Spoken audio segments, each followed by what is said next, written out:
नमस्ते एवरीवन, मैं Priya Rawat Everest Yoga Institute की तरफ से आपका स्वागत करती हूँ।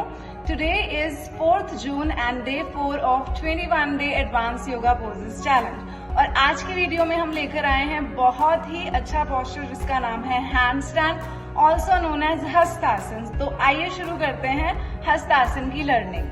सबसे पहले हम करेंगे आर्म्स रोटेशन।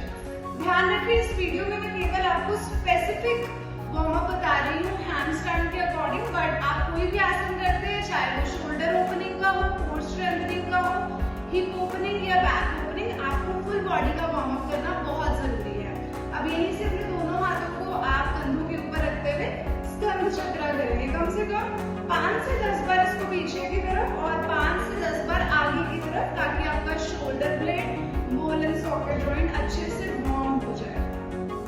अब इसके बाद आपको क्या करना है, धीरे से टेबल पोज में आ जाना। टेबल पोज में आने के बाद आपको अपने बॉडी के वेट को 2 से 3 बार शिफ्ट करना है आगे की तरफ, in order to stretch your wrist, और देखने के लिए कहीं आपको कोई पेन तो नहीं है रिस्ट में। और फिर इसी को एंटी क्लॉकवाइज करना है। ये छोटी छोटी चीजें आपको आसन में इंजरी से प्रोटेक्ट करती है। And then back.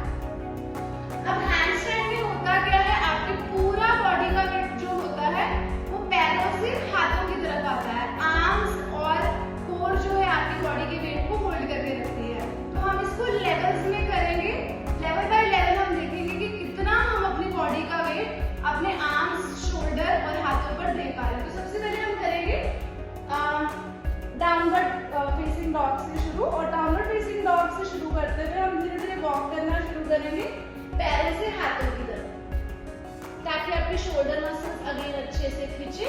पर ध्यान ये रखना है आपको कि आपने अपने हाथों को, जो आपके पंजे हैं, उनको बिल्कुल भी लिफ्ट नहीं करना।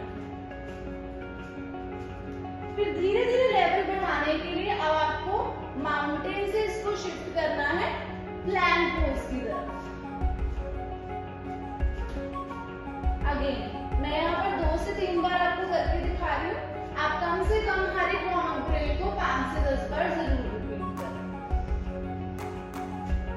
और फिर धीरे से पहले 10 सेकंड के लिए डाउनवर्ड फेसिंग डॉग की पोजीशन में होल्ड करें, और फिर ऐसे ही धीरे से आपने प्लैंक पोज की पोजीशन में होल्ड करें।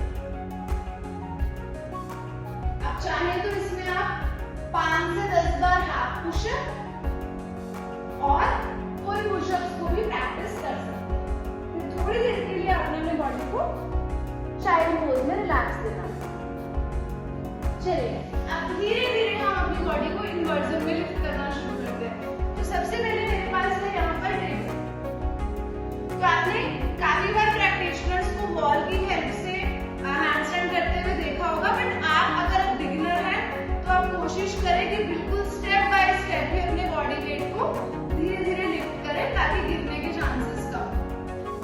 अब जैसे आपको माउंटेन या डाउनवर्ड फेसिंग डॉग मैट पे बनाते हैं, वैसे ही धीरे धीरे आपने अपने टोज को टेबल के ऊपर 1 से 2 फीट की हाइट के ऊपर लेकर जाना है, और धीरे धीरे बॉडी वेट को मेक श्योर करना है कि आप अपने हाथों पे कंट्रोल कर पा रहे हैं। कुछ लोगों को यहीं पे बॉडी वेट बहुत ज्यादा लगेगा और इस लेवल बहुत अच्छी आपकी स्ट्रेंथ मिलेगी। धीरे से रिलैक्स करना है।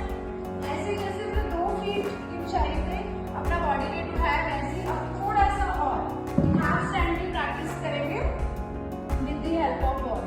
करना क्या आपको, अगेन आपने माउंटेन या डाउनवर्ड फेसिंग डॉग की पोजीशन में आते हुए अपने हील्स को बॉल पे लगाना है। धीरे से एक पैर को ऊपर, दूसरे पैर को ऊपर, इस तरीके से आपने hand stand, half hand stand की पोजीशन में आ जाना है। अब फिर अगर आप अपने बॉडी का वेट ले पाए and you are feeling enough strength, तो आपने धीरे धीरे अपने बॉडी वेट को पूरा वॉल की तरफ लेकर जाना है, और वॉल के सपोर्ट के साथ टोज से लेकर पूरा बॉडी का वेट अपने हैंड्स की तरफ देना। बट ध्यान रखें, अगर आप अभी इतना कॉन्फिडेंट नहीं है तो हमेशा आप अपने पार्टनर के साथ ही इसको करें, ताकि गिरने के चांसेस ना रहे, और धीरे से चाइल्ड पोज में रिलैक्स करें। ये है कुछ preparatory warm up drills against the wall. अब हम करेंगे दूसरे तरीके से। जब आप इन सारी चीजों के साथ स्ट्रेंथनिंग कर लेते हैं, तो फिर थ्रो टेक्निक के साथ हम इसको प्रैक्टिस करते हैं with the help of ball. तो पहले आपने क्या करना है, बॉल से कम 1 से 2 आर्म की डिस्टेंस पे खड़े हो जाना है। धीरे से स्ट्रेच करना अपने आर्म्स को ऊपर और एक्सहेल के साथ डाउन जाते हुए इस तरीके से थ्रो करना। हो सकता है पहली या दूसरी बारी में आपकी लेग्स बॉल पे ना जाए, बट धीरे धीरे जो warm up drills and practices मैंने बताए हैं, अगर आप डेली उनका अभ्यास करेंगे तो आप ये अचीव कर पाएंगे। जब आप ऊपर से ऐसे थ्रो कर पाए, फिर नीचे से आपने डायरेक्टली इसको थ्रो करने की कोशिश करना है। अगेन जैसे हमने प्रीवियस पोस्चर्स में हेड स्टैंड, एल्बो स्टैंड, शलभासन में, या वैसे यहाँ पर आपने माउंटेन पोजीशन में आना है, अपने किसी भी एक नी को प्रेफरेबली बेंड में रखना और दूसरे लेग को थ्रो करना है इस तरीके से। एंड जब धीरे धीरे स्ट्रेंथनिंग अच्छी हो, फिर दोनों लेग्स को एक साथ भी आप थ्रो कर सकते हैं इस तरह। एंड वापस। और अगर आपके पास एक योगा व्हील है, तो आप योगा व्हील की हेल्प से भी इसको बहुत अच्छे से प्रैक्टिस कर सकते हैं। तो आपने करना क्या है, व्हील को इस तरीके से अटैच करना है, अपना जो फोरहेड है उससे थोड़ा सा 4 फिंगर्स ऊपर के हिस्से को आपने व्हील के ऊपर रखना है और धीरे से आपने इस थ्रो टेक्निक का यूज करते हुए हैंडस्टैंड की प्रैक्टिस, और धीरे धीरे फिर आप इसको बैलेंस कर पाएंगे विदाउट बॉल। और जब आप बॉल और वार्म अप ड्रिल्स के साथ एकदम कॉन्फिडेंट हो पाए, आपको लगे कि आप मेरे शोल्डर